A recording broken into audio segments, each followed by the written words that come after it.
Hello everyone. एक किसान था जिसके दो बेटे थे। वे बहुत ही आलसी और निकम्मे थे। वे अपने पिता को कामकाज में हाथ बटाने के बजाय आलस किया करते थे, इधर उधर घूमते फिरते थे।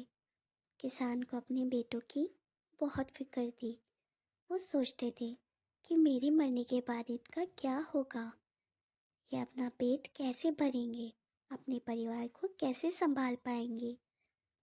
एक दिन किसान की हालत बहुत गंभीर थी। कहने का मतलब किसान मरने की हालत में था।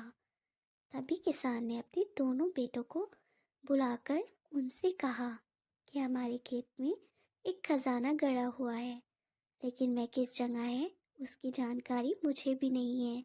लेकिन खोदने के बाद तुम्हें वो खजाना मिल जाएगा। इतना कहकर किसान भगवान को प्यारे हो गए। खजाने की खबर सुनकर दोनों बेटों के मन में लालच आ गया और वो दोनों खेत पर चले गए और खेत को खोदने लगे। खजाने के लालच में कुछ ही दिनों में पूरे खेत को खोदने के बाद वे घर जाकर बैठ गए और वह अपने पिता को कोसने लगे। इसी तरह कुछ महीने बीत गए और वर्षा ऋतु का आगमन हुआ। किसान के बेटों के पास पेट भरने के लिए सिर्फ एक ही जरिया था, वो है खेती।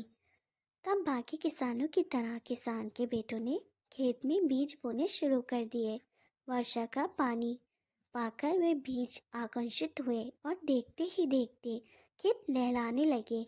ऐसा लग रहा था कि हवा के झोंके से लहरा रहा था। यह देखकर किसान के बेटे बहुत खुश हो गए।